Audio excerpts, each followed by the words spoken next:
get you around. It gets you around a different type of people. You know, you see where their minds and their hearts are, and it's in their intention. I think intent's everything. Intent is 100%, at least 75% of what you do. Because it was funny, like me going into high school and knowing the population that I was working around. I'm like, all right, I hope it ain't a bunch of fast little girls in here. Like, and the young ladies that showed me around, they was cool. They was mad regular. They wasn't being extra or nothing. That's I appreciated that because they don't understand. That shit is uncomfortable to us. It's so strange. It's like, okay, all right. Are you serious? Which one of your aunts are you trying to be like now? You see, I'm grown. Like, GAM, grown ass man. Like, you see me. You see, like, you see the hair on my hair. Come on now. Yeah, but they was mad cool though. Yeah, we're chilling. I think that when it comes to guests, they know how to they kick it in. You know. Oh yeah, because I know they ain't perfect. I know they ain't angels. Oh yeah, not at all. And you know what? I like it like that because you're getting them. Exactly. You're getting them. And what we're trying to do right now, I wouldn't say soften anyone out, but I would say kind of show them that there is a spectrum of behavior depending on where you are and what setting you're in. And what you believe is you is not the end of what you are. Right. And also what you believe isn't always necessarily true. Especially if it's something that could hurt you, cause you harm. You know, grown-ups running around saying, that's just how I am. I don't give a fuck. And it's like, no, if you know and you're not trying to fix the problem, that's not adulthood. It's not adulthood, yes. You gotta learn that young because you grow up talking like them. Coughing on your own sage. That's what you're doing. Yep. You know, that's what you're doing. You're coughing on your own sage. I hate it. And it's crazy because with social media, you see it so much. People have so many ways of wording those kind of phrases that it's like, you know what, yo, just leave people alone until you get yourself together. You put it in a nice font, a nice background, doesn't make it any more true or valid. It just means you spent way too much time on this. And then when you say, I said what I said, no comment back, like, all right, yo, this is not your diary or a bubble. Like, get over yourself, please. You are not typing in a vacuum. Stop it. Right. And I think that's one of the most important things to really take away from a lot is the fact that you know, you are what you are outside, but then it has to coincide with who you are online. It has to, you know, be congruous. And a lot of times I like to use the bit apple analogy, which means that you bite an apple and you take a picture of the other side, and you've convinced everyone that apple is perfect. And then when you really understand that apple has been sitting out in the sun for the last day, and you really get more perspective, start to appreciate every apple now. Yeah, and I think that's it. Like, the perfect thing is too crazy right now. Oh yeah, what is perfection? You can't be fucking perfect. Like, I'm one of them people, and you probably scroll through my page. I take a lot of fucking pictures. Yeah, that's awesome. A lot of times when people was like, let's take a picture, I never look to see what the picture looked like. No. You know how they show you it, like, yo, you good with this? Like, no, you like it? I love it. It's cool. Because I'm fine with that. For all of these damn pictures, if I'm gonna wait until I get the perfect picture every time, this is a long fucking day, and it's too much brain power for something that don't fucking matter. Right. No, right. And my thing is really, if you look good in it, then that's cool, because matters. I'm sure you're worried about it. So as long as you cool with how you look, I could have been talking, mouth wide open. I'm good with it. Exactly. They seen me with my mouth closed before. I'm gonna post one in 5 minutes. Oh my goodness. I'm probably posing the right way. Yeah. I don't fucking know. You know what I mean? Like, it's not that deep. We gotta get over ourselves, man. Yeah, the image of perfection is something that's kind of not only getting to young folks the wrong way, but getting people, you know, our age and older the wrong way. You know, now they're trying to compete and compare, and those are two things you never want to do, especially when it comes to the internet, because there's so much ambiguity to it. You know, it's so ambiguous, and it's such a weird moving form, and it's always changing. It's gelatinous, you know, and if you're approaching something gelatinous with viscosity, you're going to deal with resistance. That's science. Absolutely. And that comes with anything you do. It comes with art, media, marketing, even medicine and law. It all comes to that, you know. You ain't lying. That's the realest thing. It's wild, though, because one thing that this gives me an opportunity to do is talk to a lot of people and see where they come from. But there's still a certain extent and a certain type of person I don't want to have a conversation with. That's fair. And something to think about on that same topic is you hear a lot of these street cats. You know, they're getting their shine, they're getting their buzz, they're on platforms, they're getting deals, and then as soon as they open their mouth, you know what I'm saying? Yeah, I mean, I just be in the streets. You know what I mean? No, but that's my twist. That's why everybody that could come on Flyboy Friday can't come on Sip with Sammie. Because you're not going to Sammie me for an hour. You're not. You're right. You feel me? You hear me? You hear me? You hear me? You can't do it. But you know what? The constant confirmation, people that always ask if you feel me, if you hear me, the people that always touch you, I realize a lot of the times they've been locked up before. And I feel like it's hard to be heard when you locked up because they the ones that always have this catch line that they say every 4 words. And it's like, bro, I'm still waiting for you to say it. I'm waiting for the thing. Yeah, like you haven't given me anything yet. I'm with you. It's like a yeah for 5 minutes. It's like, can I get the song? I want to hear something. You know? But, you know, and it's just like I had a teacher, and we'll get started after this. Sure. Shout out to teachers. I had I was in 9th grade, and it was this kid. I guess he was Indian. Name was Anoop. Okay. He had an Indian look, curly hair. And he couldn't say a complete sentence without cursing. And I mean, like, in real life. And he used to come to school high as shit, smelling like a pound late. And he would raise his hand in history class and say, so, like, I don't get, like, why the fuck... So when Christopher Columbus and shit... and the class would keep laughing. Crying. And my one teacher, know. She used to be like, yo, just let him say it. Don't worry about it. Stop reacting to him. Let him get through his sentence. Because he's trying to ask a question. 100%. You know what I mean? 100%. Now... Probably we might work on, you got to stop doing that. Delivery. But for now, we're not doing this while we trying to get through the lesson. Like, let him ask his question. And I learned something from that. I don't shut people down because he usually had a halfway decent question. Yeah, it's just the delivery that needed work. And if you discourage a person based on how they're saying something from what they're trying to say, they won't be there for the 10th grade. Period. Nope. Reading, writing, or anything. And that's the sad part.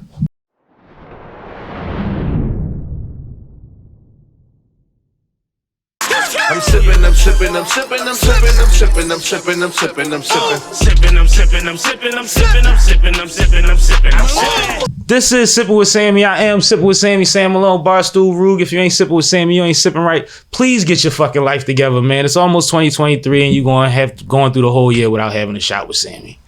And I got a special guest in the building today. Please introduce yourself to my people.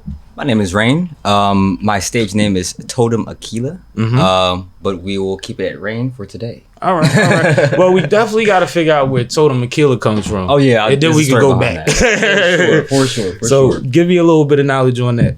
Yeah, man. So just the name itself, it's a mixture of basically both sides of my thank you. Both sides of my family, my lineage. Totem being the Native American side and Aquila being the Black Middle Eastern side. Dope. And what I do with that is I basically create this type of moniker of abundance, sunlight, access to something that's not physical, something that's more metaphysical. Okay. Not something you can... Not spacey. Right. I mean, it can be spacey. But not necessarily spacey. Right. It's something that's grounded here. And it makes you kind of think about, all right, what about a totem is related to how I live? And the totem, all it does is connect you to another realm.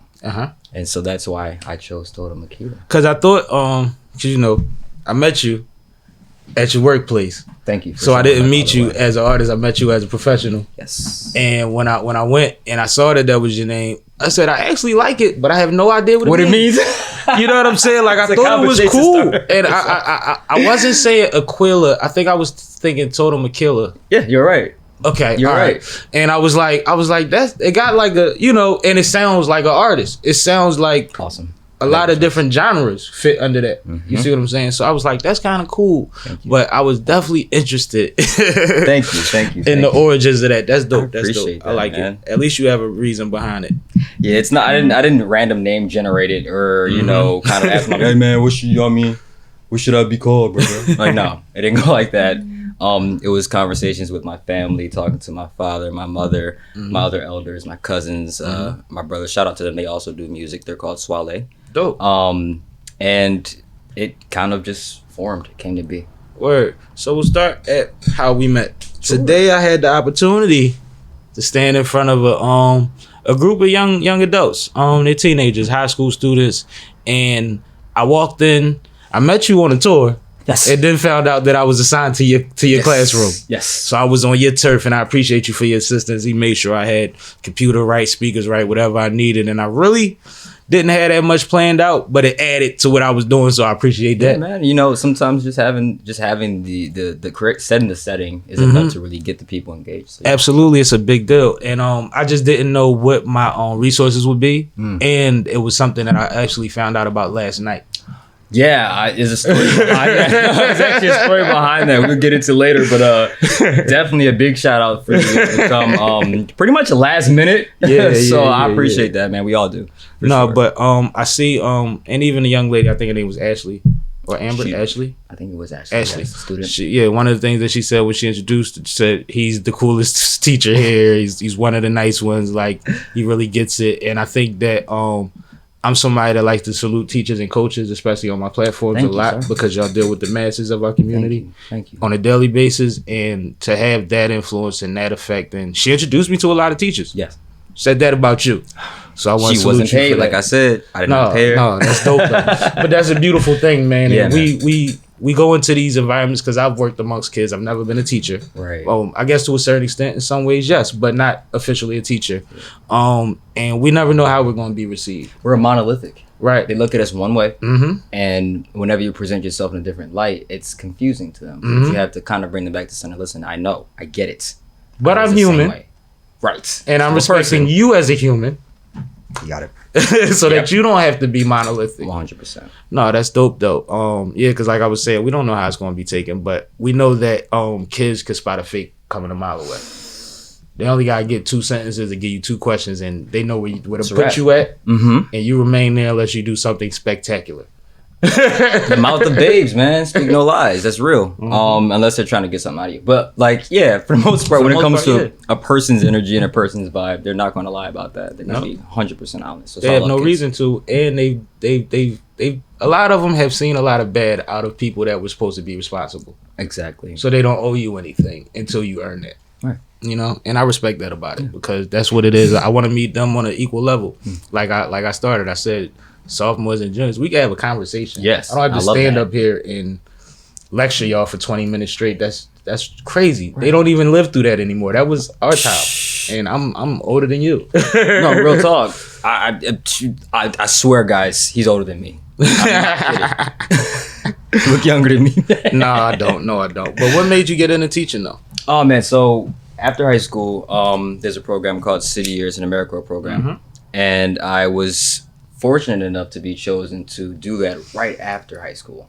So as soon as I got done, I started.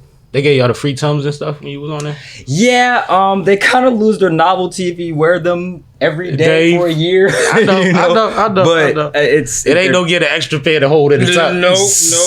You get one good one, and if you literally incinerate the ones you have, you might get another pair. Right. But it was they made it really about. I didn't do it for money.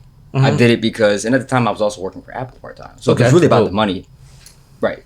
But I really wanted to get myself into an area of education. My family has been about education. My mom is working on her doctorate right now. Dope. And you know, I think that just allowing people to have the access to something they never thought they could possibly do is a mission of mine. So aside from literally doing workshops at the Apple store, in City Year I was staying, you know, before the first kid showed up until after the last one left, every day for a year. In a school past the Boulevard called Feltonville. I'm not sure if it's I know where Feltonville is. Great. So I know the area. Awesome. So I was there, and when I tell you, they taught me just as much as I taught them. Dope. I swear. Like, it's reciprocal. And I say this all the time. If you're not learning, you're not teaching right. I like that. You know? It's crazy because I had a teacher, Mr. Robinson, 4th grade.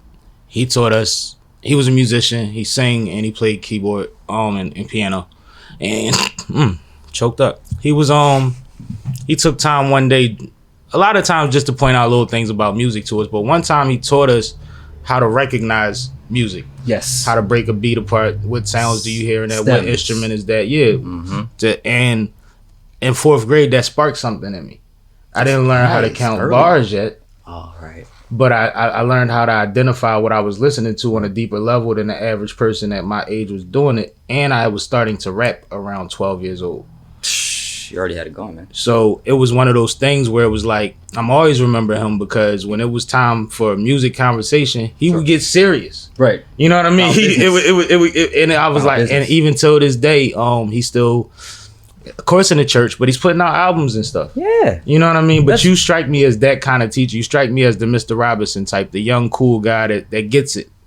I pride myself on being that, but at the same time, I try to bring them back to center. Yeah, because he didn't let us get away with murder. Exactly. You know what I mean? Exactly. You can't do that. You have to have a balance there. But he gave us the hamsters. Mm-hmm. And he brought the dog in one day and almost got fired for it. Like, what? Oh, but man. That's why we couldn't be wilding, because in order for him to get away with sneaking the dog in and out, we couldn't have been acting up. Yeah. They would have been at the classroom. Yeah. You know what I mean? So he had control. He had control. But somebody found out after the fact. Somebody went home, told their parents. Oh, you know how it goes. Yeah. But no, you just strike me as somebody that, and just like I still speak about him, they'll still speak about you that way.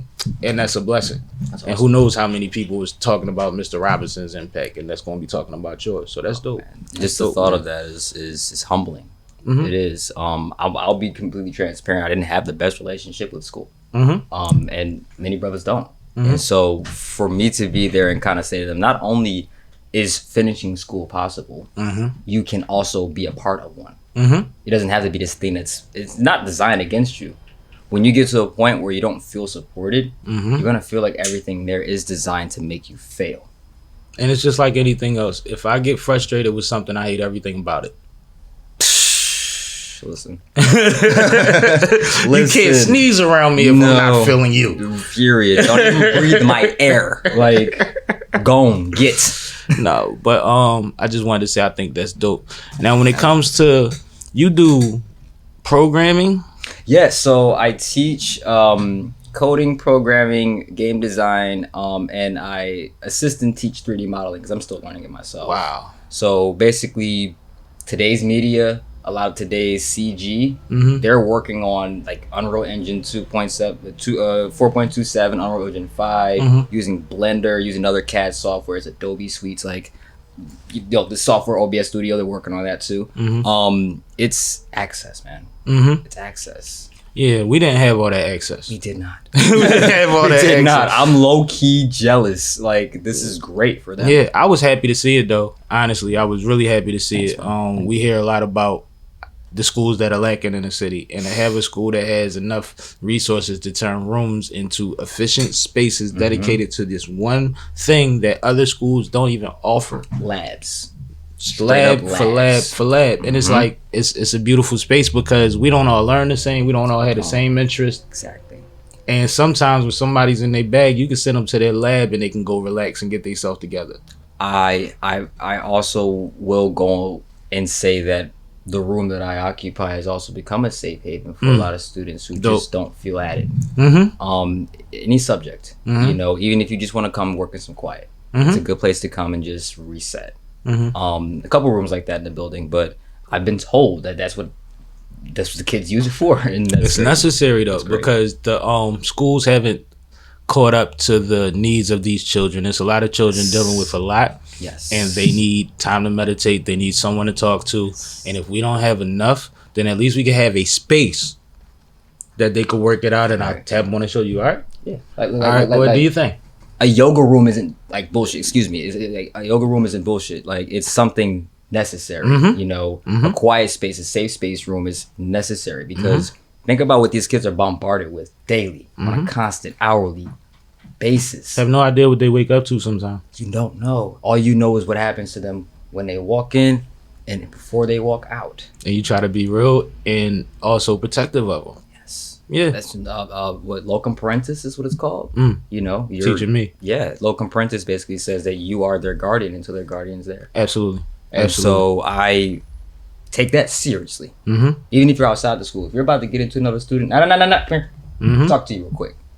real fast. Like I take that seriously. No, as you should, and I appreciate that. But for you to teach all of this stuff, how the hell did you learn all of this stuff in 30 years? Man, so half of that time you been on the computer since 2. Yeah, man. Like I'm not even kidding. Like blame my dad, blame my mom, blame my uncles. Like I was that kid, you know. Oh, baby, the computer not working. Hold on. Click. Try now. At like 10. Wow. And you know, Windows 2000 to XP to even Vista 8, 9, 7, 9, whatever. But see, that's how you know I'm a real nerd. Yeah. I was like, ugh, computer program. Yep. Yeah, terrible. But sound like one of my engineers. Seriously, but the fact that I wouldn't even say change form because it's basically become who I am. I don't have to change who I am where I go. I mean, of course, my conversation is going to change. I'm not going to use the same diction I would use here in school. All right. But the point's going to get across. Yeah. 100%. Yeah. But like from 3D modeling, man, video gaming, just programming, that's a lot of, and you'll have, I'm sure, multiple groups of children or whatever that's doing all 3 or 4 of these things at one time simultaneously. And you like the head chef in the kitchen, you just switch it from one thing to the other. Oh, where's the lamb sauce? Where's the bloody lamb sauce? You know how to compartmentalize it fluently. Yes. Like fluidly, I should say. And being able to compartmentalize is a skill. And that's something that I definitely promote. You know, being able to know what belongs where. If you're having a crap day because of another student, don't let that impact your work. I'm telling adults this. Please. Telling adults this. My goodness. I asked my homegirl, I said, she saw me one day, she said, she went to hug me, I said, I'm good. I'm cool. She said, why? I said, because last time I went to speak to you was acting crazy. She said, oh, it had nothing to do with you. You was with such and such, and I went through something with him. And I'm like, our relationship ain't like that. I knew you before you knew this person, and we're not going to treat whether we greet each other based on nonsense. That's so I said, but I'm good though. But I said, but I got a question. Sure. Yes. If you have a bad morning, do you walk in the office with an attitude? Absolutely. Solid. That's not good. It's not gonna work. That's not good. It's not. It's nobody's responsibility to stay out of your way because you didn't get a good morning text. Say it. Like it's not. Talk your shit. Because everybody went through something to get here. Listen. Some motherfuckers got off work at 3 a.m. before they woke up to come here and teach. Yes. Some motherfuckers had to wake up at 5 to get their house situated to come here and teach. You know what I mean? That's like pretty much my day. Yeah. So like your attitude for whatever 5 minutes you let ruin your day, man, you can't let affect. And that this is things that they're not taught at a youth level. Yes. Well, we gotta think about what's around us at that level when we were youths, when we were coming up. Were most of the adults around us solution oriented? Were they proactive or were they reactive? It was reactive and it was enforcers. That was the whole and thing. enablers. And enablers in a lot of ways too. Absolutely. But it's like you have to understand that it's nobody else's problem, and that was a 5-minute stint. You can't think that your day is ruined by a moment. You get caught off in traffic, tough. 3 seconds, you'll be fine. Keep it moving. Keep it moving. You know? You have to. Because everybody always wants to say, well, there's so much going on, and that's all the more reason to let it roll off your back. Exactly. Because it could be worse. You got bigger fish to fry where something real happens. Listen, you worrying about the guppies and this big old tuna. Relax. No, but I like the because I've never been good on computers. And it's one of the things that my mom it's one of the things my mom said, I always wish you was better on computers. And it's funny because when I talk to computer people, they say that's like the dumbest shit in the world. Because your phone is a computer and you figured it out. I didn't want to say it. No, like y'all, I know the language. I know how y'all talk, man. I know how y'all more talk. than you think. But you know my biggest problem is I don't want to fuck something up, crash something, delete. Like I'm worried about like not knowing how to, if I open or do something, how not to be able to recover from it. And now I wasted all this money on this equipment that is a paperweight. That's the fear of like opening up your hood for the first time in your car. If I pull the wrong hose, this thing ain't gonna start. If I pull the right wire, this thing's gonna blow up. Like that fear is the same fear you'd have when you start doing a tattoo. Am I gonna rip the skin? Am I gonna damage this person? Once you get past that kind of I can't do this point, then you start learning what you're actually capable of. And that goes to anything. My brother, most of these things I saw walking in here, I've used. I bet. And in my head, I'm just like, they know what they're doing. Appreciate that. She knows what she's doing. Appreciate you. I know how to help. That's and you know what? Sometimes that's really it does take a big chunk of your brain to be a tech person. It does take a big chunk of your brain, and it's hard to balance, you know, the tangible and intangible a lot. And you're a lot more critical. You're hypercritical at times when you're a tech. And you're just used to input, output. And as soon as something doesn't work right, you're like, all right, move. What's going on? Like I'm going right to the command line. That's part of the problem too, because with me having to be the personality, I can't get there before I got to get here. Yes, sir. You know what I mean? Yes, sir. It's a thing, man. It's a thing. 100%. Now, how the hell did you find time to do fucking music? You said your family does music though. Yes. I come from a music background. My father and my uncles had a group called Twisted back in the day, in the 90s, early 2000s. Twisted. R&B singers, like Midwest cats. Oh, they from the Midwest. So yeah, my family's mostly from Midwest and the West Coast. So we got the internet, so if they up there, I'll find them. I'll find them. You know, because you know that was the years. Yeah, the 90s with the Drew Hill. Yeah, you kidding me? So I want to see what the Midwest was doing on that. I'm interested. But go ahead. 100%. No, it's fine. They never had a producer. So all these singers, all these rappers, no beats. Someone has to make the beats. I have all these singers and performers and artists in my family, no beats. And you the technical guy. And I'm the engineer. I'm the engineer. So what age did this start? Oh man, 17. Fruity Loop Studio 7. And I had a Windows Vista laptop that eventually ended up melting through the plastic because I worked it so hard. Fruity Loops was the program I thought of when a young lady asked me a question earlier, and I was like, I thought of 3 programs, and one of them was Fruity Loops, and Fruity Loops was the one that made me say, don't let me start naming programs because it changes. Yes. And I might say one of the ones that made sense 6 months ago when I was talking to somebody, or that might not be good for her at her level. You got Ableton, Reason, Logic, all these things. You know what I mean? So I just said, like I said, I'll put you in direct contact with somebody that'll probably give her the password to their own sound account so that she can download sounds. Period. Stem sounds. You see what I'm saying? Like MIDIs, all that. WAV files. So it's like, I'm not even going to play around with that part. I would put you directly with somebody that'll tap you in with that. Be a liaison. And like I said, y'all have everything there. The stuff is in the school. Yeah, it's there. It's in the school. It's there. I wanted to say, just talk to him, but I left it alone. With them, if it's, I don't want them to see creating is such a far off thing. We're trying to create a generation of creators. That's what I was about to say. They should all be creatives in a specific different way. They are. They have to recognize that. They're influencers in their own ways every day. Even if it's just a pair of shoes they wear to school. The attitude that they carry. The young man that was on had to get him to get his earbuds out earlier, and then when I called him on it later, he said it wasn't me, and I said, "You right, I apologize." I knew exactly. And everybody said it was him. I know it was him. You're not gonna gaslight me, kid. But yeah, I'm an adult. I know what I see, man. It's you and a young lady. Y'all the only two to my right.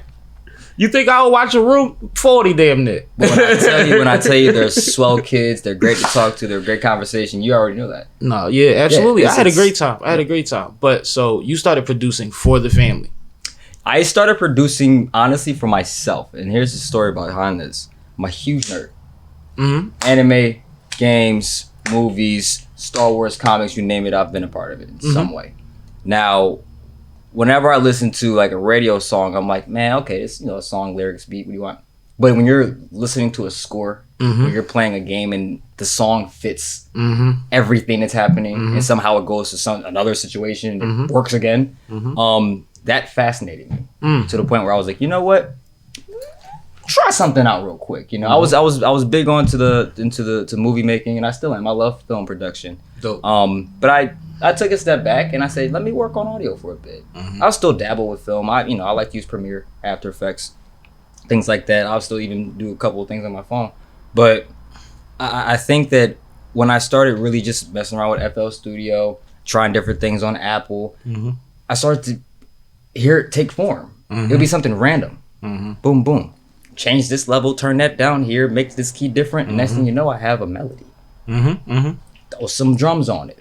and I play with my friends, and then some of them like, okay, start rapping, start singing to it. I'm like, you like this? I'm like, yeah, man, this is dope. Keep doing it. Right. My mom even said it, and that's how you know. Your mama tell you you're good at something, you're good at it. She's not just gonna gas you up. I knew my mom thought I was doing something right when she started showing the church people my strip club video. I'm okay, like, poor. Yeah, like, like, or I kind of wish this was spiked. I got other videos, but like, you know, whatever. Nah, I go throw some Henny in. There you go. Appreciate it. But it's just that is a thing. Like, mom's approval is everything. Yes, man. Mom's yes. approval. Even when we know, blessing. even when we know mom knows most and not all. Yeah. Even if it's something she's not familiar with, we still want her to get it. You know? And a lot of the times it takes for you to get paid in a real way for your people to get it. So if she just recognized it as sound quality value, then that's big. That's big. Like I want to get to that by my mama house point. You feel me? Her being. And you will. I was about to take coaster off. Coaster here. Oh, bet. Okay. I'm a blame my grandmama. Appreciate you. We made them for a reason. I know that's right. I like to put my name on stuff. Yeah. That's real. I'm trying to get there. I need business cards. That's how bad it is. I got asked for my business card twice a day too. I think I gotta get some too. Don't feel bad. You're so busy creating and moving. It's hard to like. Well, you know what? How are people gonna find me? How am I gonna get that done? What am I gonna do? Ponder. That's hilarious. And she's laughing because she has 1,000 business cards. Like, they $10, right? Just like, make it, here you go. And that's the thing with business cards now, and they're cooler, and you could get like, you spend $20 and get 2,000 of I them. can be like an old Japanese guy. Just like, all right, here you go. Nice to meet you. Business card. All right. But you know what I awesome. learned too? I've seen people hand out cards and flyers all the time, and you see them on the floor, you see them in the bathroom. I've also seen my man walk around the club at the end of the night and pick up each and every one of them and get them right back. Like, listen, man, these cost money. They ain't free nor cheap. Let me go and get these back. Tell you something. This is a little alcohol, whatever. Just wipe it on your pants, bro. Just as long as it ain't wet. Exactly. It's sticking to the floor. You know what? We'll leave that. You keep that one. It might become a part of the ambiance. There you go. Shit. Stick it to the wall. Disgusting. You'd be surprised how much shit they put on walls and you go back and it's still there. You like, yep, they're nasty. A club floor. Woo! Oh, man. Worst place in America. Just take a towel. Worst place in America next to your dollar bill. Period. Next to your dollar bill. Count $100 of ones, your hands are gonna turn black. You know on what? Side. The higher the denomination, the more shit you gonna find on it. You're right. Yeah, no matter how new the bill is, it's already been through a couple. It's been through places. some shit. What is clean money? What does that mean? 2012. Whoa. Let me just wash my hands. You say you fell in love with scores, which I try to explain to people a lot of time, the placement game. Yes. And how a placement could be just as big as a hit, especially when you grew up with a lot of the same movies as me. There's a lot of songs that were not necessarily huge on the radio, but they're classic because they was in the right scene in our favorite movie. Yes. Juice. Now I lay me down to sleep. Every time you hear that, it's Come on. Don't do that. Oh my God. And then, Belly opens with, ooh. You busting them out. You know what I mean? It's like these things are never going to leave our head, and we're going to watch the movie again. And we're going to hear it again. And you're going to hear it again. And you're going to sit there and bop. Certain joints from there. It's all of these things with soundtracks. Friday. Come on. Friday. It's like, I don't think people realize. And just like, what's that song that they just did during, I think they played in a commercial during the Super Bowl. And it was the one from Belly. Oh my God. Sister Nancy song. The Sister Nancy joint. That was when Snoop performed, right? It was on a commercial. Yep. And she never got any money or any recognition from that song. Super Bowl hit, she got an influx. She got to feel it. She didn't even know that we liked that song. Can you believe that? You see what I'm saying? Like, oh my goodness. That's all it can take for someone to stop doing anything. Is to believe that. You know how many of them I know? Too many. And I keep saying, but you got, and we need to just push, like, what's up? Like, no. Like, it took 4 years of Fetty Wap running around New York and North Jersey with Trap Queen. 4 years. 4 years. what song you got that's bigger than Trap Queen that we ain't pushed for more than 4 months? Like, let's be for real. Yeah. Sometimes we gotta humble ourselves and we gotta keep creating. Mm-hmm. But when we got them ones, we gotta keep pushing our chips on the table. Yes, and you gotta support. You gotta back your people, because if they go somewhere else to get support, what's home for them? Mm-hmm. What is home? Mm-hmm. You can't be upset. What is normal? Right. You can't be upset with them when they have a new normal, Mm-hmm. because the normal they had wasn't supporting them. But as soon as they branched out and saw something new, that's when things started. And that equivalent, and that becomes love. Yes. That becomes love. Yes. And that's a slippery slope, and that's why they need normal. A base. Mm-hmm. Need a baseline. And it's not about outdoing the people from your hood. It's not about trying to, just impress the next guy. You make sure you're right with yourself and the people around you. But make sure you're right with yourself. But we are corporations as creatives. Yes. Now, like I said, I think during the when I spoke to the class earlier, Yes. creatives they want the money to drop out the sky. They don't want to do the thing to get to the money. And it's like, at the end of the day, once you get to the bag, this bag. The bag. The mythical bag. This bag, from what I've heard, it allots you a staff of people that may have not graduated from colleges that could be sufficient in positions to help you win. Skilled people. And that's when it becomes something. That's when it's who I'm shitting on.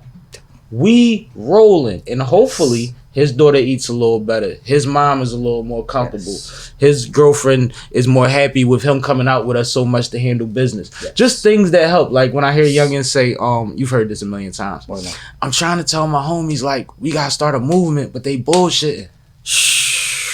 And then you look at him and you like, bro, but you ain't moved yet. So you want Why them you to waiting on move them? where? Right. You can't even give your man that you need to give somebody a ride to the show gas money. Where are we What going? moving you doing? Right. He gotta My buy guy. diapers. What are we doing? Like, you know what I mean? Like, That move. dub already spent. At least give the incentive of, oh no, he's really trying to do something, and we need to be there to, like, move first. For sure. You have to Yes. move, and it's not always easy. And Taking that first step is hard, uncomfortable, embarrassing.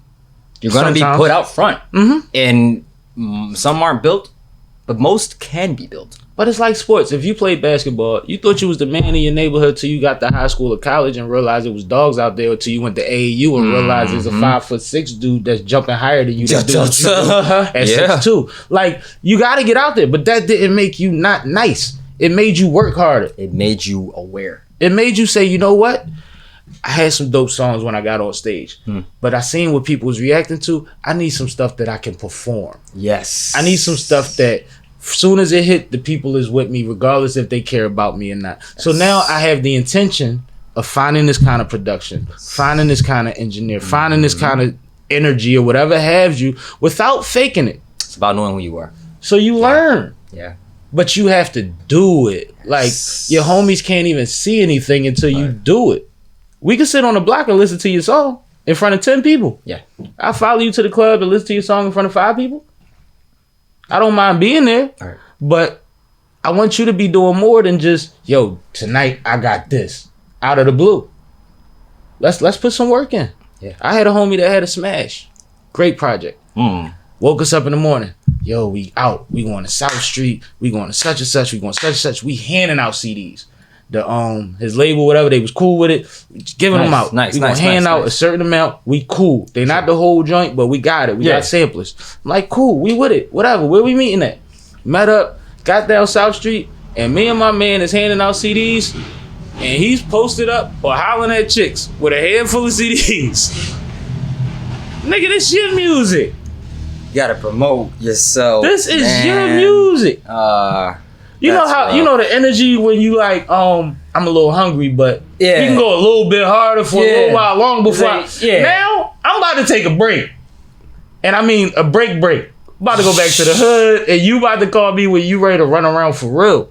Because I was willing to do that for you because real. you called and said you wanted to do that. Mm-hmm. There's a lot of those too. There's a lot of people, they don't want to start movements. They want people to move for them. And they want to just hop on it when it's moving. I don't You care wanna hop on a moving I don't train. care how talented you are. Yeah. You handing somebody your project versus me saying, no, him over there, the guy that's going like this. It says a lot more. So as you want it. it shows you want it for sure. I've had people, yo, you know what? Give me whatever you want. Give me $1, give me $5, give me whatever. Yeah. I might give them 10 just because they said that. Right. You know what I'm saying? Oh no, this me, real rap. I put a lot into this. I might actually listen to your joint. I throw this in the car real quick. Yeah. Yeah. For sure. You see what I'm saying? What's your SoundCloud, bro? But the human part of it, the person part of it, the out the clouds part of it. You know, because like you said when you spoke to it earlier, you said you'll have a sound, you'll have another sound, you'll play with levels. What you're talking about is making something out of nothing. That's what we do in studios. We make something out of nothing. There was nothing there. Now there's something that you can't forget. It's a freaking world. You see what I'm saying? It's a world now. I don't think people understand the power in that, and the fact that if you do that right, you'll find that crowd that's riding with you, that you consider to love, but you have to be careful because they don't love you for who you've been. They love you for what they know about you and what they can gain from you. For sure. And that's a message that needs to resonate louder when it comes to younger cats our age and older, who are trying to put themselves out there and trying to create something that hasn't been done before, nuance, you know, or be a pioneer or something, or bring something back that they love. But I think we're so afraid of judgment. We're so afraid of a laugh. You know, we sit here and dance badly on TikTok 10 times a day, and we scroll through other people doing it. We try to go viral for looking stupid all of a sudden, when viral was started by people that hated going viral for looking stupid. How about that? It's amazing when I watch this stuff. How about that? But how do you like that? But I'll tell you to cut on my videos, and you'll stand still. I gotta tell y'all, yo, can we act like it out? And you love the song. That's why you here. I've seen you dance to your car in it. But if you not the one with the camera in your face, you don't got the control. Yeah, someone else does. Handing it over. Now you like this, right? Come on, man. The greater good. Now you're waiting. The greater good. You know we here for a purpose. Mind you, I want you to come. I got a fun song. Now, I was told young to laugh at myself. You have to, or everyone else will. I had a bad temper. And it'll hurt. And my mom was like, that ain't gonna work. Laugh at yourself. Look in the mirror real quick. So I'm about to shoot a video that's silly. The song is Ruga. It's come on and roll with Sammie. Ruga. It's like a little vibe. But we going skating. We going directly in the camera and smiling. And I'm with it. We wearing bright colors. You know what I mean? Yeah. Like, we gonna have fun because it's a fun song. Praise. We don't have to do anything that everybody, and I know people have skated in videos before, but they never did it like they did it in the 80s and the 70s when you was like just being cheesy. Let's be cheesy. Green socks. Let's be intentionally drawn. Yeah. Like, let's have fun. Cause everybody is everybody every other day. Let's be these characters today. We take ourselves way. Cause that's part of my personality too. Yeah. So the audience that I have needs to see that. So let's have a vibe. But be transparent. It's just the things that you think about when you notice, especially because being a creative, you notice other creatives and you notice that they tapping into stuff, and it's like I admire that. Yes. But what's mine? What's my Red Man video without, you know what I mean? What's my, like, what's that? Because when you said, sometimes it's just about, like, my intention when I started figuring out my voice was to bring the energy back, to bring the fun back, to bring the party, the party back. From a city full of people that can rap, and everybody is rapping on stage, threatening everybody in the crowd. Guys. do you want an audience or do you want witnesses? Like, come on, guys, what do you want? And it's like, you know what? I just want y'all to rock with me, like sip with Sammie, party with Sammie. You know what I mean? Trip with Sammie. Like, let's have fun. And I was like, that's more important because I've also heard Waka said it. He said, when I was on my run, we was walking in clubs, and before they knew we was there, everybody be turned up, dancing. Guys talking to girls. He said, as soon as they noticed we was in a room, everybody get cool. He said, me and my niggas wanted to party too. Dang, what happened? Like, what happened to we came to have fun, dog? But now y'all gotta be tough because we here, because we created an energy that makes y'all act like that. That's why he started doing EDM music and the EDM trap and all of that, because he was at a rave. They gonna do them regardless. Raves love. And he started having fun. Yeah, he's not looking for who got the gun and all these dumb. You know, when they fight, it's like just go out the other way. Ain't nobody. Yeah, man. That's ridiculous. So it's like I didn't want to create that for myself either. Cool. Or you ever heard rappers talk about the hood love me, but when I go to my shows, that's all that's in there. Ain't no girls there. Who are you making music for? First question I have. 2, who are you promoting your music to? 3, who do you want to hear your music? 3 very important questions. You control that. Yeah. It's just like when I tell people about performances, like, yo, you should breathe better. Yeah, that's super important. I gotta work out more. You also control how many words you put in the line in the song too. Less is more.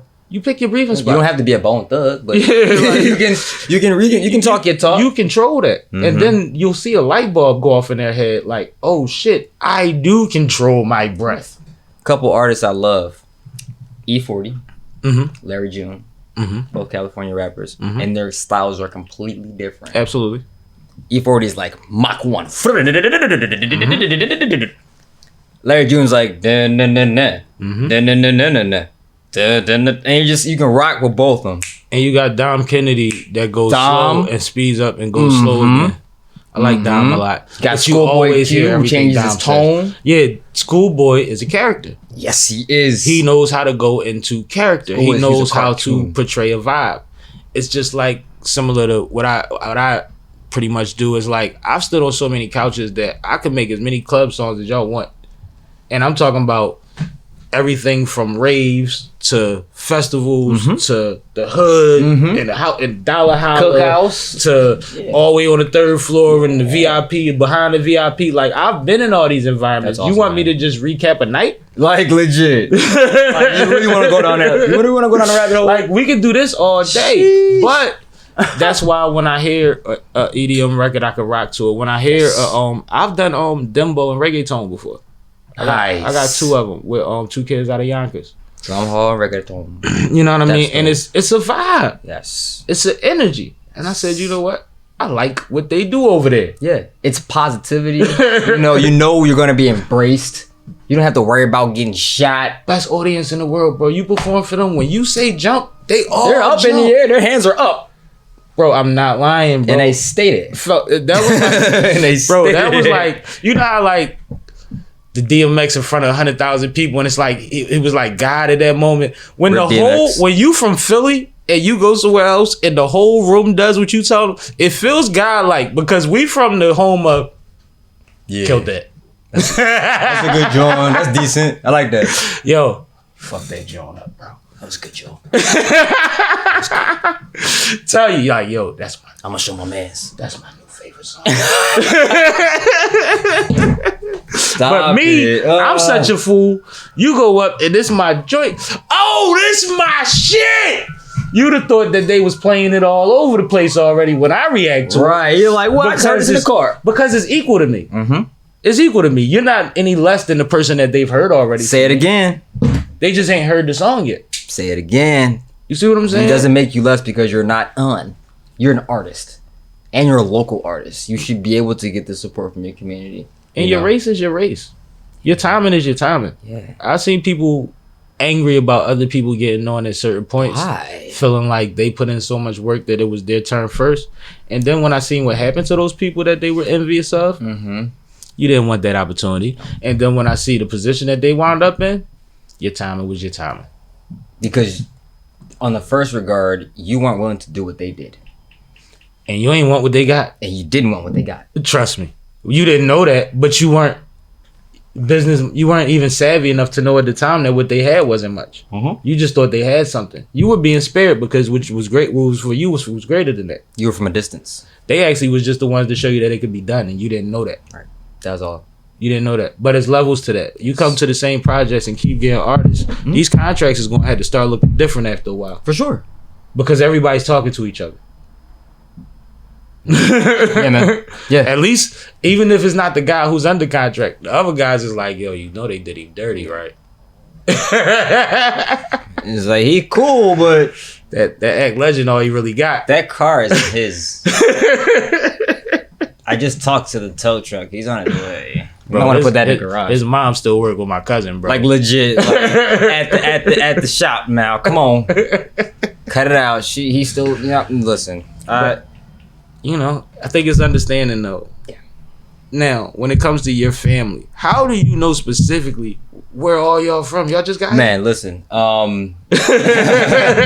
my family is both sides of my family. My mom and my father's side. I'm really fortunate because they're super invested in their lineage. So you ain't had the 23andMe? No, I didn't have to. Not at all. And do you trust 23andMe? Here's the thing. If it doesn't account for the diaspora, I don't trust it because that is how a lot of us got here. It has to account for that. And if you have a big old gaping hole of, I don't know, they just got here somehow. Go ahead and subscribe. That's not... No. Don't add up for me. It doesn't add up. But back to yours. So my father's mother, shout out to my grandma Rose, she made it a point to always tell us that we came from not proud black people, but proud red black people, native people. That you weren't slaves. That we were, and then at the same time, we're not enslaved. Exactly. You know, makes more sense. We were enslaved, but not slaves. Right, that makes more sense. And we had artists, builders, all these different professions and skill sets from my tribe's chief, Osceola, the Seminoles, and that's my father's side. Yeah, that's what tribe. Yeah, Seminole. And then on my mother's side, my grandfather is Somali, and he's Moor, and he was the guy that made my star chart when I was born. Like, dang, you got a direct connection to the Moors. Yeah, man. Yeah, and I know. Yeah, my lineage is real deep. I know. Yes, sir, brother. Yes, sir. Nah, that's yes, beautiful, sir. man. Yes, sir. And awareness, yes, because we can't learn our history through books. You can't. So you've had elders that made sure that y'all were always aware of not only where you from, but the power in that. I'm blessed. The power in that. True. And that's beautiful, and that's an identity that a lot of the kids that you're going to come across don't and will never have, and will reach for through a 23andMe just to have something. Just to have something to actually make sense of. Yeah, because it takes a lot to get through this world, and if it's not in here, sometimes it's because we don't know where here comes from. Yeah. So I do consider myself blessed. No, that's dope to have them, and to have that knowledge and that peace and that love, and a lot of them have made peace with the past, made peace with how our coming to be was, but it doesn't stop them. Still being mistreated to this day, though. Oh, 100%. But I don't even like saying Native American. I think it's disrespectful. I think native like is use enough. Natives. Yeah, I use even natives. Native is enough. Sometimes I'll say Indian.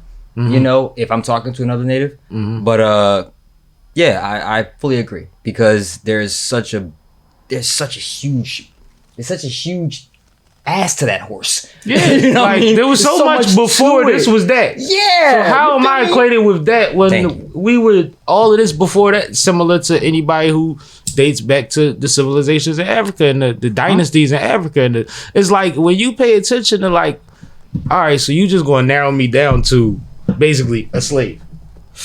Oof. You see what I'm saying? Oof. That's what they do. Yeah. You're black.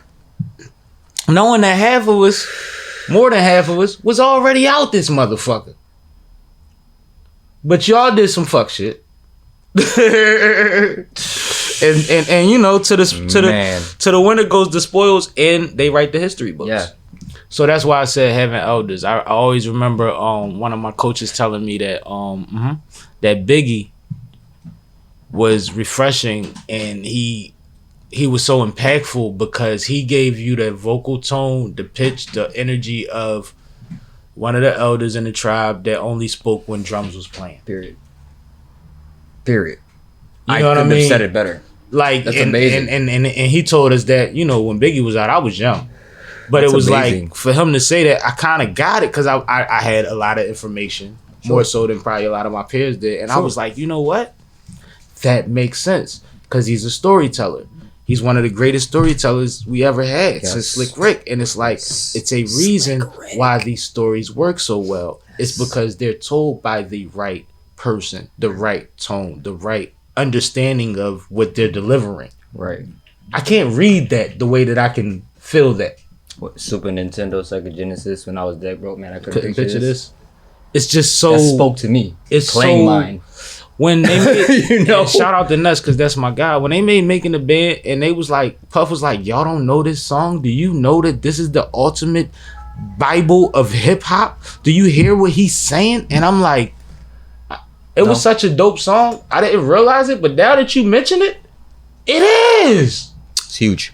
It's huge. And it starts out with, shout out to the cops who used to call the police on me when I was just trying to make some money to feed my daughter. Legit. And this was the beginning of his ascension. Exactly. It wasn't on his third album. Mm-hmm. He was saying this in real time. Mm-hmm. Puff just pulled him from down south out of crack house a day before he got raided. You see him? Like, this is real time. And it's just like, no, he's right. He's right. We got to recognize those things. Mm-hmm. We got to appreciate those things. But his voice was the right voice. Tupac had the right voice too, but it's an opposite kind of voice. It's a revolutionary voice. Yes. It's not It's the voice of the future. The elder voice. Yeah. It's the youth voice. Mm-hmm. You see what I'm saying? 100%. And they were the same age and they were both young men. 24, I think. Crazy, bro. 24. Just imagine, you like, 30 now, right? What was I doing? Imagine being able to lead people at 22 with your mindset at 22. As opposed to how you are now. Man, I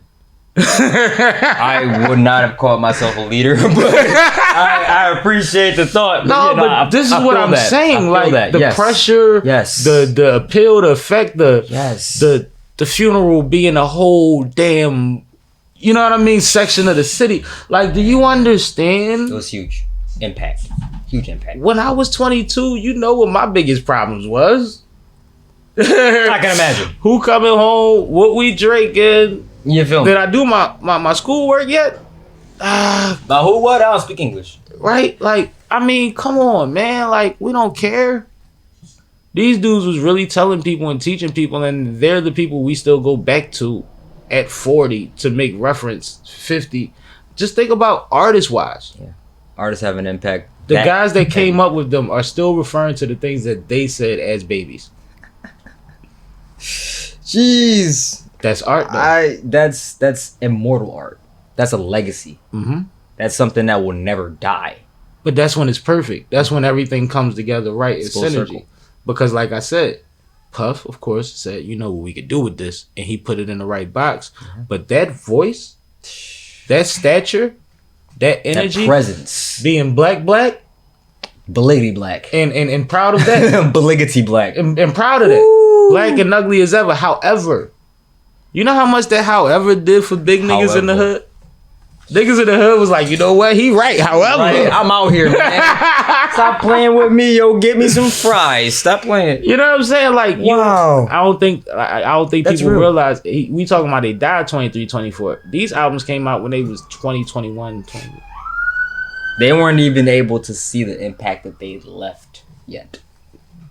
I think that we missed the opportunity to see another Michael Jackson type reaction, losing them early. Because after that, the stars weren't the same anymore. They weren't. The elusiveness wasn't the same anymore. You'll see people going crazy at shows. You don't see 8 people pass out at the same time. You don't see that. No, that's gone. Superstardom has disappeared. It's gone. True superstardom, like, because you were revered. They revered Mike. Mike could stand there like this for 3 minutes straight. And like you said, the whole first row passed out already. The medics is overwhelmed. Like, dude, cool. Okay, how many we got on staff? We need about 5 more people. Come on now, and mind you, these ladies this up. was 100,000 and 1 million people before we knew what a festival was. This was just one of his concerts. Now I'll tell you who the closest thing I seen to the Mike effect. What you got? I seen a lot of DMX shows. Yeah, but that's not my answer. Now X, the range of emotion he could put you through in 20 minutes is ridiculous. Yeah, but when you said Michael just stood there, I was at the On the Run tour. I was in the 3rd row. Beyonce walked to the front of that fucking Oh my stage. God.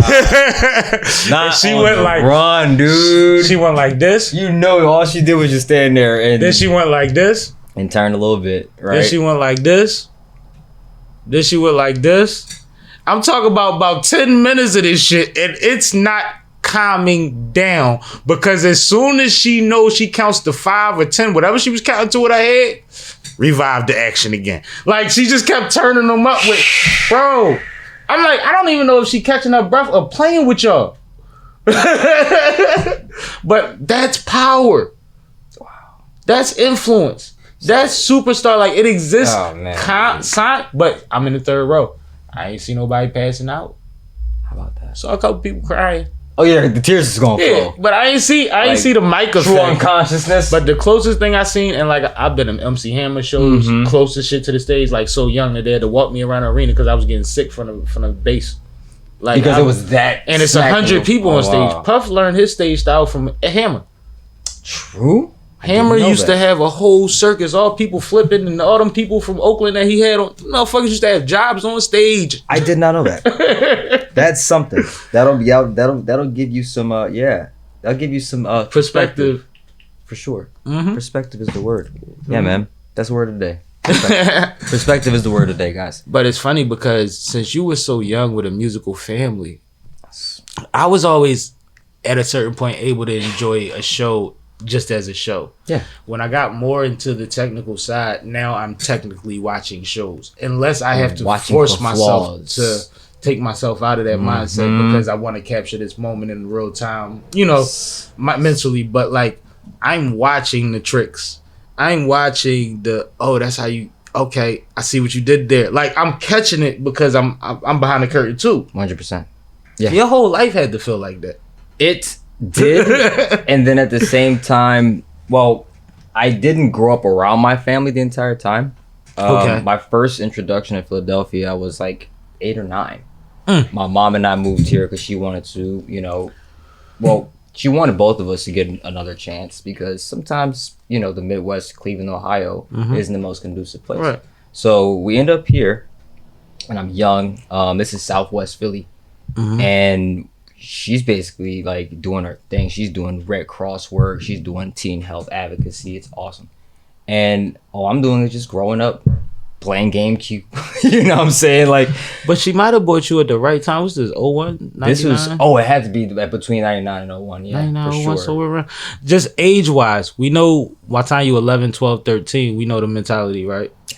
So she might have bought you here early enough to adjust to...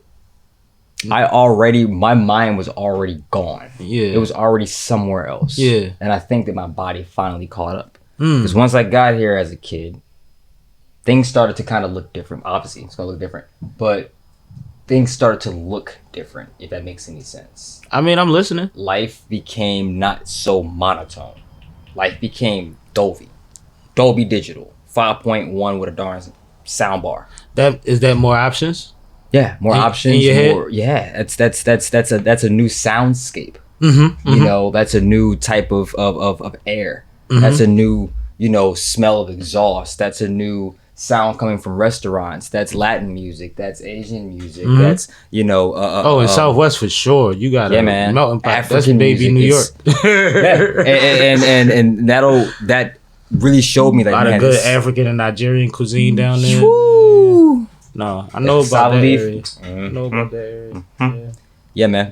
But I that was my first introduction. We left to move to the South after she had gotten married, and after I think toward my last year of high school, we ended up back in Philadelphia, but in main line area. So I went to Lower Merion High School, and I actually ripped the mamba. I actually saw Kobe Bryant come into that school and give those kids some shoes for their basketball season. Yeah. And you know how in mythology a deity is about 9 to 10 feet tall? Right. You're a human being? How? Like, wow. What? And it wasn't even his height. It was he just had a presence. He is who he is. You know, Yes, and he is. he didn't have to say much. I went to high school with his cousin. He used to ship him boxes of shit every fucking month. shoes, Coats, random shit. Oh my like God.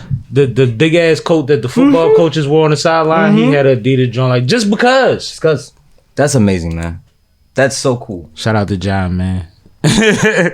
But no, I mean, you talk about deities and like, it's just, you got to see Kobe in person. Like Kobe was Kobe, bro. Wow, man. But I remember like one of the moments that was big to me was I was in a club one night and we were trying to get my man on stage at a showcase. Okay.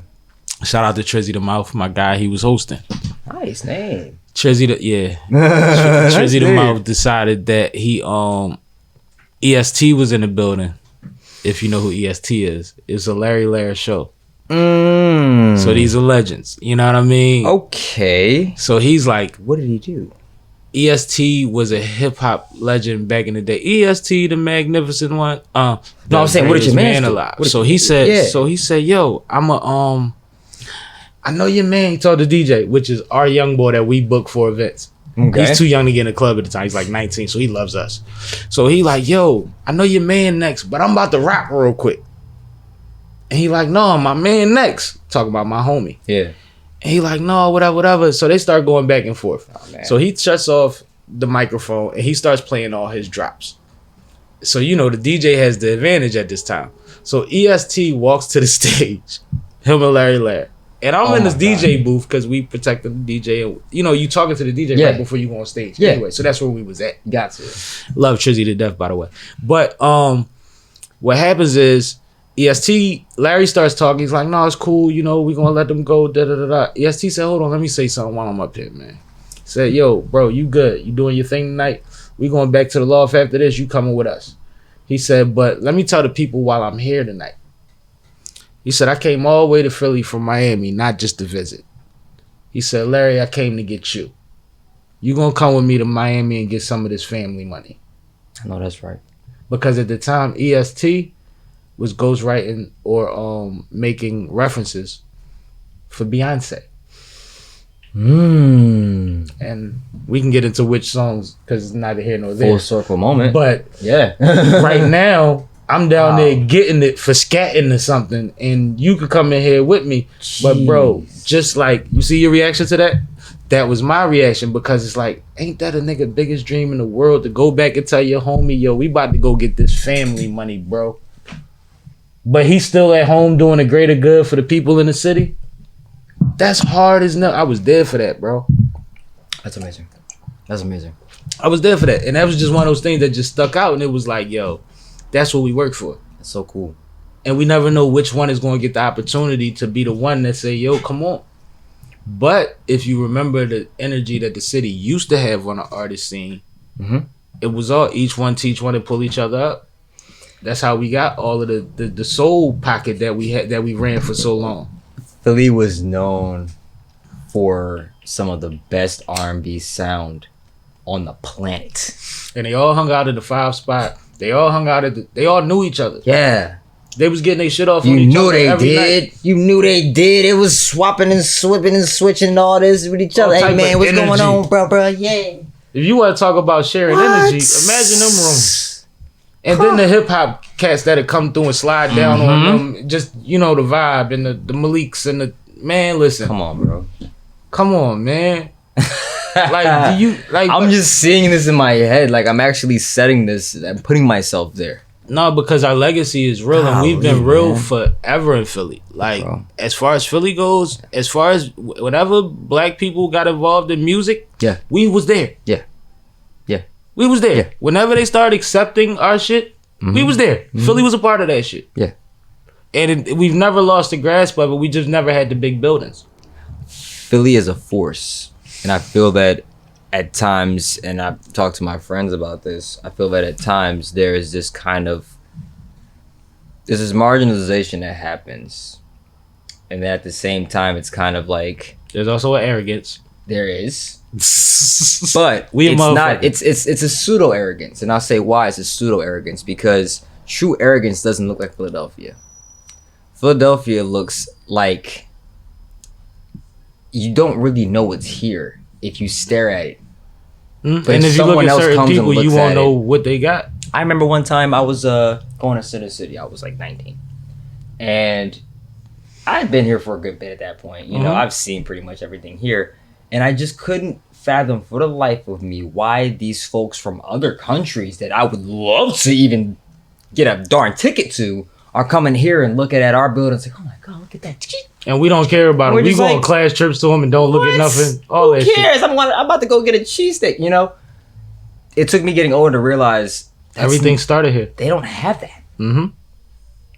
We have history. We have everywhere here. Old city, man. Like that. This is an old city. Old city. It was the original capital. Yeah, the first. So everything was here. Everything was here. We was the #1 target at one point. And that never left. That kind of, all right, we gotta hold our own. We gotta make sure that we stay down. We gotta make sure that we have what we need.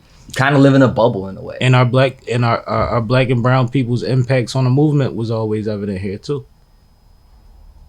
We were always a hub, a go-between, whatever have you. Always. Yeah. A haven. Yep. This is a sanctuary city within Pennsylvania. Absolutely. The rest people of don't realize what it is. Philadelphia. Woo, listen, you drive 20 minutes one direction. We got the biggest KKK population in Pennsylvania. Up by the Poconos and all that shit. Lord Jesus. And I got into it with them out Levittown when I was in high school. Why did you even go anywhere near that? I played AAU ball and we played for an all-star AAU team out that way. We practiced out there every night. And one night we was riding home from practice and I got a high school senior driving a bunch of young boys in a church van back to Philly to drop all of us off and get home at midnight. You know what I mean? No, he might have been, he was a senior. And this lady jumps out in front of us and like slams on her brakes pulling out of this bar parking lot. She's drunk. She's wild. He blows his horn at her because he got a van full of kids. Right. Next thing you know, headlights come on behind us from this big truck. And the horn keep blowing and he flashing his headlights and he high beaming us and the horn keep blowing. And then we get stopped at this light. Now we get to the light. Besides the driver, I'm the shortest one in the van. Right. Everybody gets out. We hop out. Big white guy with a vest on. And I don't even know if he had a shirt on or not. But he's barking. You don't fucking do that. You don't say anything to her. You don't blow your fucking horn at her. And we're confused because we like, what is that, your chick? And he like, you see that on her fucking bumper? And there's a Confederate flag and there's another little flag that I don't readily identify at the time. This day I might have been able to call it, but back then I didn't know. But I knew what the Confederate flag was. Yeah, anything with it would be like, okay. And I'm looking at him and he's by himself and he's surrounded by 6'5", 6'7", 6'8", and he's not scared at all. We're in Levittown and this is not where we supposed to be at to get into no funk. I got two homies that's from the bottom of nowhere that's trying to either take his truck or take whatever's in it. And I'm like, yo, we got to get out of here. Stick to the mission. We gotta leave. We have to get out of here. This is not sanctuary. And it just clicked like, yo, everybody get in a fucking van, yo. We out. Get out of here now. We gotta leave. Because he called for backup already. He already did. They already. And I don't know if that's the police or who he left the bar with. And he was probably following her home. Yeah. And trying to impress her. You see what I'm saying? Trying to get himself some stripes. But shout out to my man, his dad and a couple of his uncles went to that bar the next week and got some settled. That's good. Because they like to play pool. So they showed up for a pool game. And bust out Lucille. And one of the bars. Bust out Lucille. Definitely one of the moments. Not do that, man. No, that's what they did, man. Shout out to my OG. They definitely did that. To my OG. But like, yeah, that's what's up. This is what, you know, we go through sometimes. I've been to tournaments where you go to take a piss in the woods in Jersey and you see a burnt cross and a burnt pickup truck. You like, we are 30 feet from the basketball court. Huh? What happened here last night? We're not in Kansas anymore. Time to go. Like, I've seen all of that in real time. It'll do something to you. It makes you realize that what is safe and what's not is not. And you got to find your balance. You have to start recognizing energy. For sure. You have to. You can't deny a certain group because of anything other than what that person has done. Yeah. Because they might be your safe haven. When we was in Coatesville after the tournament fighting all of Coatesville, there was random people putting people from my team in their house, in their car, trying to protect them. Wow. You couldn't pick one of you. When it's us against them, you ain't picking what somebody look like, what they preference is. Oh my gosh. You trying to get out the way. No, real rap. I'm glad you saw past that, bro. That's wild. No, I seen a lot, bro. I seen a lot. That's wild. Mm-hmm. And it gives you perspective, because when you live in the inner city, you can kind of have this bit of this weird false armor. That'll never happen to me, man. Let somebody try it. Yeah, someone will. Mm-hmm. And then what are you gonna do? And then where's your wits at? Are you gonna be reactive or proactive? If you know it's coming, okay. I learned I had a voice at a young age. You know how like there's that one kid that you could say yo yo yo yo 18 times, and that one kid would say yo, and everybody shut up. Yep, I was him. Nice. And I also was always comfortable with my ability to do what I had to do if I needed to do it. So with those two things in mind, when I grew up, it was like I had this thing where like if I'm not tripping, it's probably no reason to. Yeah. And most people that hang with me respect that. They'll look to me for cues. They'll be like, "How you react to this?" Mm-hmm. And if I'm like, most people are like, and it's almost mobbish, but it's what. If we gonna travel, if we gonna be around each other, we have to understand who's who, what's what. You got to know your personnel. Yes. I know who to pass the ball to in what situations. You see what I'm saying? Hold it down. Who can actually take the baton and get to the finish line? And the rule is to get home safe. Yeah. So always. A lot of the time, this is about avoidance. This is about solving problems. This isn't about making problems bigger. Yes. Because defense. I know how to create explosions, and that's dangerous. Yeah. You see what I'm saying? It is. And that's what, you know, with great power comes great responsibility. And Spider-Man. Uncle Ben, rip Uncle Ben. And I was young when I figured that out. Like, you know what? If people going to pay attention, then let's pay attention to the fact that we can win. Yeah. As a teacher, I'm like, always, we ain't got to win the fight. Yeah. We can win. As a teacher, I'm always telling the kids, hey, man, sometimes being the guy that's right isn't the right thing in the moment. Sometimes you got to be the guy that's wrong. The most uncomfortable. That's wrong, yeah. It sucks. And failure isn't the end. Mm-mm. Failure is a lesson. Failure isn't in the moment, because if hindsight is 20/20, then the people that's mad at you for what you did at some point will realize you was right, and then they're in admiration of you because they're trying to figure out why they weren't there yet, because they have another understanding now that made them realize that you were right, and they like, so damn, he said that when we was like, I got a homie that used to kick it with all the nerds. You know, the chess club, whoever. And I used to be like, yo, they love you, bro. He said, dog, everybody good for something. When I had classes with him, that dude that used to cover his test paper kept his arm down for him. You know what I'm saying? Like, but in 9th grade, I learned everybody good for something. Listen, man, hey. And it's not about cheating, but it's just in life. Like, there's gonna be that person that says, it's gonna look out. Give him a chance. It's gonna look out. He's cool. He doesn't treat me like they treat me. Right. They look through me. He sees me. I will say that the kids that I have been blessed with are able to do that. You know, you no hierarchy. Yeah. Beautiful. You know? And I always. You didn't grow up in them times. No. No. You know what I'm saying? Me, I'm a 90s baby, so caught a flashback. Most of what I experienced either in person or on TV. I didn't have the internet, you know, and if I did, it was waiting 5 minutes for a picture to download a Goku with 1,000 sized hair, you know. Bro, I know what you're talking about. Yeah, so being sociable, being someone who can being an approachable person is also important. Yeah, you gotta be palatable. Yeah. And know how to read a room. Know how to, and this is advice I give people all the time.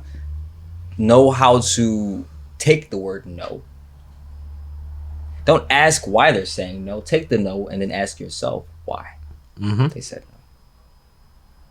So the next time it's asked, you get the answer you want. Or maybe the question itself has to change. And your initial response, if you don't take that in consideration, is the wrong response. Correct. Absolutely. 98% of the time. I told people I got grilled at work for something I didn't even do one time. And I sat in the sun with somebody that I realized was snitching on me and my managers, and I was confused. And the whole time I told them they was right, so I figured out where they was wrong. And then respectfully I pointed out. Hey, check that out. I'll admit that everything you said was true up until the point where you pointed out the reason why everything you said was true. You never trained me in that. My bad. But now that you pointed it out to me, show me how to do it and I'll do it. But I wasn't sitting there like, what the fuck is y'all talking about? I do my job. I sat there and melted. You were honest with yourself. And I waited. You kept it G. At the end of the thing, I wasn't waiting on the opportunity to be right. I had a feeling that I was going to start the day feeling like I just got barked on and started working. That's what it comes down to, brother. That's what it comes down to. You gotta prepare yourself for anything. Don't get ready, stay ready. You know, because I'm not gonna go ahead and treat the staff that helps me like I just got barked on. We gotta get through our shift, and they about to leave. They're people. They're people like you with feelings and things to go home to that maybe they don't necessarily enjoy. And if you know anything about a company, they probably quoted Tuesday, somebody else quoted Wednesday, somebody quoted Thursday, because the higher ups is under pressure.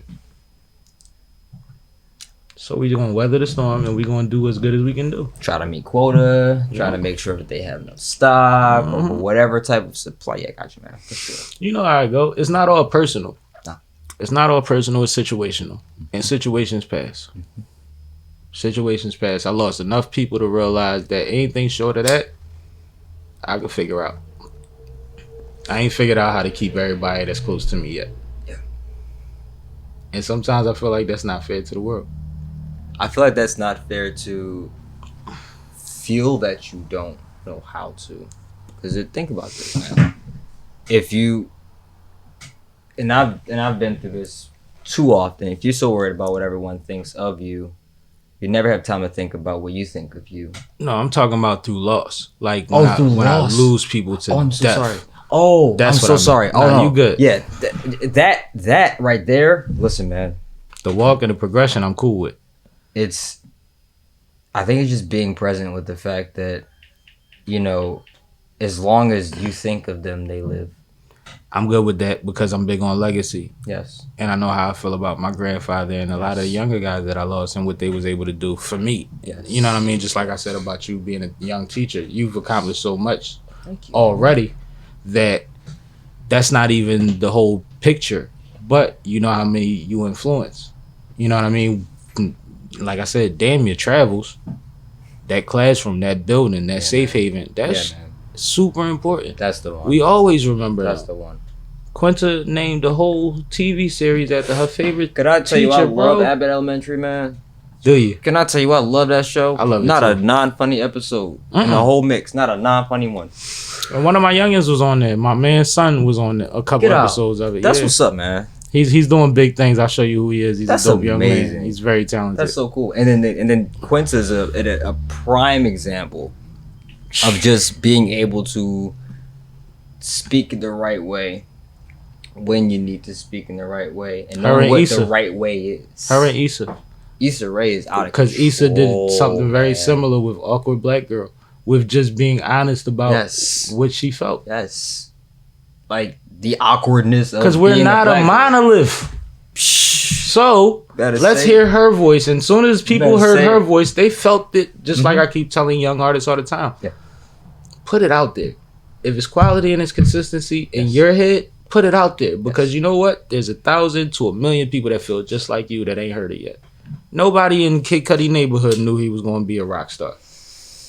Might have been 2 people. You know what he birthed? A generation of people that was able to be honest with their dark emotions. Do you think Kid Cudi was going to be a rock star? The first couple songs I heard from him, I knew that they were big records. I'm good at recognizing a big record. Not necessarily a hit record. Did he know? Did Scott know? I think he knew? No, because I watched the documentary. I think he knew he was on the right path. He didn't know what was going to hit. That's exactly what I thought you'd say. Because that's what was highlighted. You know, it was really about, you know, I'm gonna do this thing. He told his man family, I know I'm living here and I'm not working, but I got it. Right, I'm gonna do this thing and it's gonna work. You know how crazy that is? Like, not your parents. Somebody else's folks. Like, listen, man. You like, really I'm gonna be funking up your living room for a little while longer without paying y'all. But believe in me. But trust me. More than you believe in your son that you wouldn't let do the shit that I'm about to do to you. I hope they got a brownstone. I hope. Listen, man. I really do. I hope they got the nicest house. I hope he bought them a nice brownstone. A nice one. But like that, the Kanye doc, it shows believing. Oh, genius. Yeah, man. That brings me to something I want to ask you about, because I ask people this all the time. Sure. Well, I bring it up in conversation. One thing I respect about producers, similar to people that draw or paint well, I can't draw a straight line with a ruler. You see what I'm saying? Yeah. And I only know a certain level of production. I don't think I would necessarily be bad at it. Yeah. But I have a certain level of feeling and emotion and understanding attached to it. So one time I watched Kanye on Cribs. Yes. Classic episode. He shows the house. He shows a painting that he painted when he was in middle school, I believe it was. And I it was like exactly remember what it was. It was like purple, pink. It was abstract. It was rectangular shapes. That's it why was I don't shadows. remember what it was. No, it was shadows, rectangular shapes, and it was on the wall. And they said, "What did you think, or how did you feel when you made that? What does that represent?" And he said, "That's a beat." It's called synesthesia. That shit. Synesthesia. I heard that term before. That is what it's called. You see sound, and it appears as like light spectrum colors. It's pretty. So that's sweet. like people that have photographic memory. Like, you meant to do whatever that encapsulates. That's a sound. Once you see a rectangle, pink, purple, charcoal, and that's probably Jesus walks. Think about this. and I love that part. And that. But you saw this before, right? Yeah, I know exactly what you're talking about. Most people don't remember it. I remember They've that. seen it, but don't remember because it. it's something that I actually kind of stood out to me. It's something I kind of go through. Think of this. That's my question. Yeah. So this remote you got right here. This is perfect. There's a light spectrum right here. You have the Roy G. Biv spectrum right here. And variations, but yeah.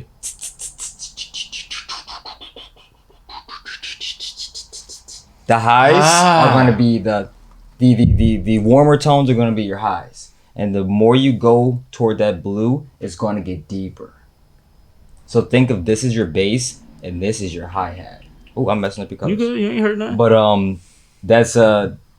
that's what you're going to be doing when you're making something like that. You're looking at the spectrum that appears when you hear something.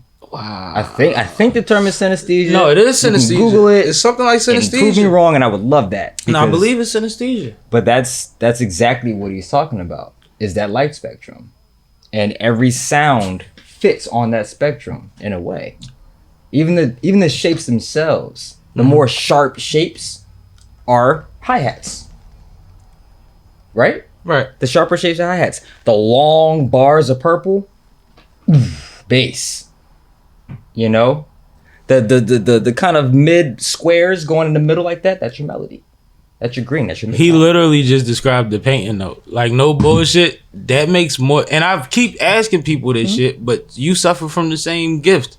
I wouldn't say I suffer from it. I would say I'm saying suffer. I would say well, yeah, it's something that definitely something that I have, but it made me and if you wouldn't mind, later we can listen to some stuff I worked on.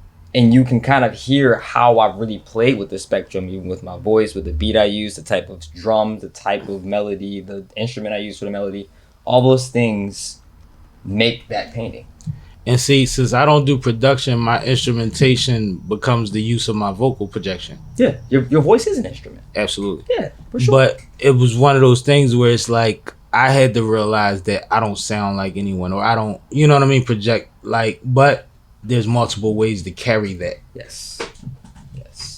And when I work with certain people, I might want to do a joint where I'm just mellow, not in energy, but in tone. And then I'll be like, how that sound? All right, now go there. Like, they don't want me to turn down. It's like, and it's like, all right.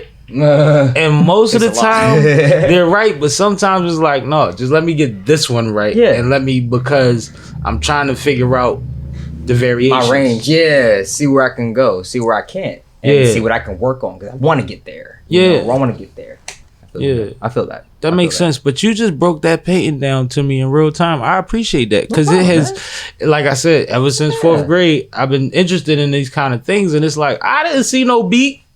Yeah, you see what I'm saying? Like that's and then when I'm sitting there making a beat, just for myself, example, I'm sitting there making a beat, and you know I have these LEDs in my studio space and everything, and I really just have them set to purple. It's a nice calming tone, color of amethyst. Even. Right? And then I'm just sitting there and I'm like, how would this green go with this kind of purplish color?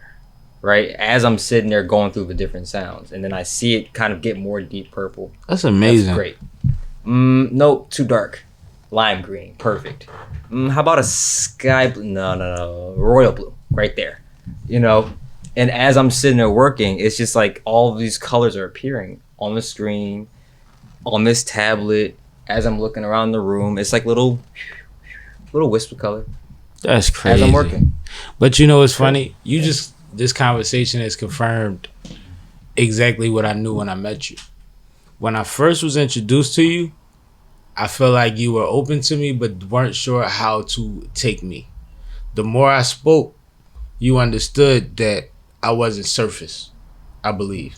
And that gains your respect because you go beyond initial, you know, everybody claiming titles for nonsense. Yeah, and I was speaking to a level of, no, these are the things you do to do this, as opposed to, no, I do this and this is what I do. And I think that actually reeled you in. But what I realized in you when I first met you was that you were deep and artistic because I spent all my time around artists. I didn't know you did music. I knew that there was something else there. And I was like, you know what? I'm going to find a way to talk to him. Like, I'm going to come back and holler at him before I get out of here type shit. And I wound up in your room. It's the universe working. Mm-hmm. You see what I'm saying? Yeah, we are. But I read it on you. And it wasn't even so much because, you know, everybody dresses for looks. So it wasn't like, oh, well, he got the, and that. No, because that don't say nothing except that you on fucking Instagram. Yeah. You know what I mean? This jacket's on Instagram. No, but I mean, like, just for like sense of fashionability. Like, I didn't gain. I don't look at people for what they wear anymore to gain the energy that they present, because it's not that anymore. We can always emulate. I could buy the same thing that somebody else buys if I want to look like Marilyn Monroe. But you don't embody that. You see what I'm saying? It's how you carry it. For sure. So I was like, yo, I knew that you had some other shit going on. And now I know that you know it's not clinical, everything. I promise. It's not clinical, whatever man. It is. And I'm okay. And not even on no elder statesman shit, because we're equals. Yes. Sir. I appreciate talking to somebody. You saying that makes me feel higher, because come on, man. Listen, man, look at this. We all running a race. Great. I need you as much as you need me, and vice versa. We gonna figure out some things. Cheers because even Cheers if we never met, sure. What was you doing before that? Working on our future. Yes. And that's important. I recognize that. But I also have had a few different conversations about being there more. Yes. I would love for us to collaborate and figure out how to maximize the potential if I am there in the future, or when I am there in the future, to get the most out of it. 100%. You know what I mean? So with that. I would love to. So with that. That ain't nothing but a phone call or a lunch, and we can figure out what makes the most sense and maybe build something around it. We break the monolith. Break the monolith. That's really the goal here. I'm into fucking up the algorithm. Let's get it. I like fucking I'm up so the with it, algorithm. man. Absolutely. Can we fuck up the algorithm? I'm so with it. Because you know what that does? Dude. It just gives it another direction. Yeah, man. It doesn't And break it anything. exposes people to something else. And that's always like they say, variety is the spice of life. It's about seeing what else is there, seeing what else is possible. None of my songs sound the same. Oh, we about to get into yours and mine. And I cannot wait to and send me something so that we can end the episode with it. Make sure you clear it though, so we can. Yeah, absolutely. We're a small lot, my friends and I, but we just like to create, and I aspire, hopefully, to be at a point where I'm so just able to give myself more you know. Well, it'll be based on timing. Your time is your time. Sure. Yeah, I definitely understand that, and that's great game. You're an OG. You may not think you are, but you are. I appreciate it. You are. I don't look at it no kind of way. I appreciate it. That's great. Because that's how the kids look at you. That's how I look at you. You know, I'm sure many people I haven't even met look at you the same way. So I'll give you your flowers now while you're here. No, I appreciate it. You feel me? As much as I am fascinated by posthumous recognition, I'd rather give it to you now. Absolutely no. You know, I feel you on all of that. And like I said, I told you my it. relationship with death. I like to tell people in real time, man. Yeah, man. Missed a few opportunities. Yeah. But no, like I think that there's a lot of resources and a lot of information that we could share that could make a lot of things smoother and it'll get you closer to what you're talking about. But when you speak on the team, what is explain that to the people. Who's involved? What's the click? Oh man, what's going on? Oh man? wow. Okay, so shout out time. Show some love to the folks. Time. All right, couple folks. I want to first say thank you for being chill about me coming tonight. Dude. Thank you so much. Nah, we do this in real time. This is what we man. supposed to do. Yeah, man. Yeah, this is what we supposed to do. This is cool as hell, man. I'm definitely coming back. If you want to have me back, No, you're more than welcome, and we're gonna bring some of your folk back. But you opened your studio up for me today. Yeah. Right. And you returned the favor. In real time. And things come for a circle. That's absolutely, how it man. But go ahead. Yeah. Her, of course. My family. They're amazing, both sides, mother, father, and my lady's family too. We have a little one coming. God bless. Yes, sir. Beautiful. Yes, sir. And so that's a whole new chapter. Yeah. Of this anime called The Legacy Continues. The Legacy Continues, sir. That's sure. So anime. Super. And super. My homies for sure. My family, my cousins, my brothers. You guys keep creating, keep being who you are. I love you all, seriously. And last but not least, not last but not least, I definitely have to give a direct shout out to my bandmate, Supreme Jax, my boy Jackie, who worked with us on our latest track, latest 2 singles actually, Into Space and Launch, and they're also available on all plats, I believe, now or soon. Okay, all right. Yes. Well, by the time they see this, it'll be out. Yeah, it'll be out by the time they see this for sure. But I'm here whenever you want me to be. Nah, I appreciate that. Seriously. Now, the name of the projects again, to be clear. Launch and is that all the and Into Space? And Into Space. Is those all of the projects? It's 2 singles. Okay. We have music that we released prior. It's called Sound Art Infinite. If you just Spotify my name, Totem Aquila, and I'm sure the spelling will be somewhere on the screen. We got you. Post this, but if you search that, you should be able to find me on pretty much any platform. And you can find my entire library there. And go on a journey. Seriously, myself, my friends, my bandmates. Love you guys. And before I even go, I have to mention McGrory Academy. The school. Shout out to them, the man. kids. Show me love, man. You know what I'm saying? The president, the teachers, the staff, everyone there that make it possible. The folks that let us use that beautiful building. Yeah, they offered me a lot of love today and access that I didn't know I would have. That's dope. And so that spirit, that whole boundless thing you heard about 30 times that day, yeah, man, that's real. That's the boundlessness. Yo, boundless became a thing when I first got there earlier. Sir. It was funny. Yes, and it's gonna be a thing when you come back. I know it is. I know it is. That's what the young lady was saying. Yeah, man. No, but once again, man, dope conversation. I knew it was going big because I knew that I had a few things I already wanted to touch on with you, and then you are intelligent enough that you. The questions flowed like water, so thank you for that. Well, we having conversation. I'm not interrogating. Yeah. No, you know and what I mean? that's what I love. I was able to kick back, smoke a little bit. I'm not nearly as enticed by this as I was when I first started writing these songs. But now that they're created and everything, I feel it's a good time to put them out, but still kind of keep things G. Any idea which record you gonna send us to end this with? Oh man, I'm probably gonna send you guys. We might do Into Space. I think Okay. Into Space is a good one. It's a nice little smooth ride. And you produced this?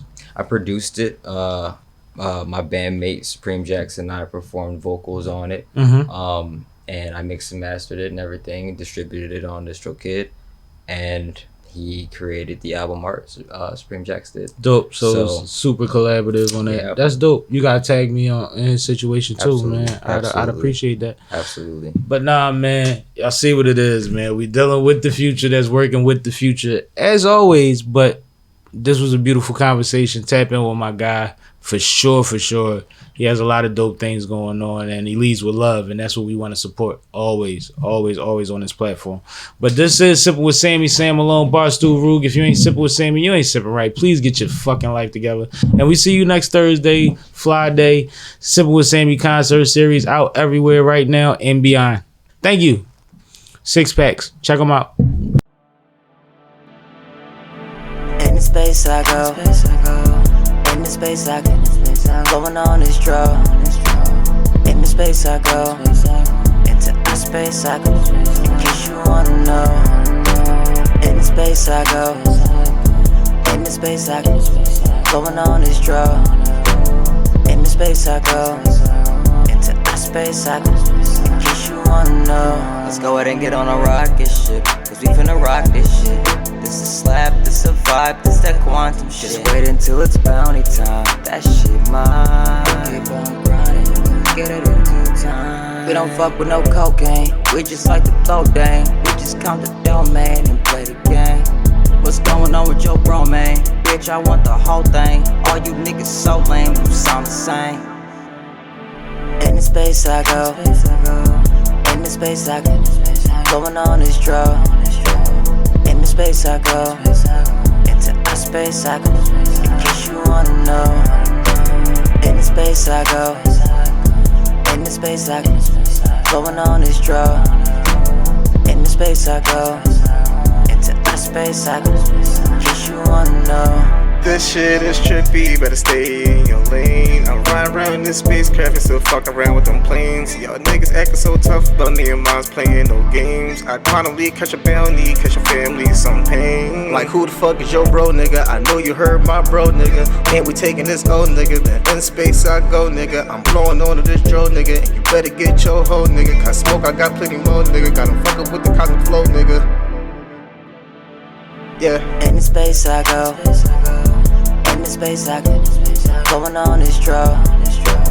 In the space I go. Into our space I go. In case you wanna know.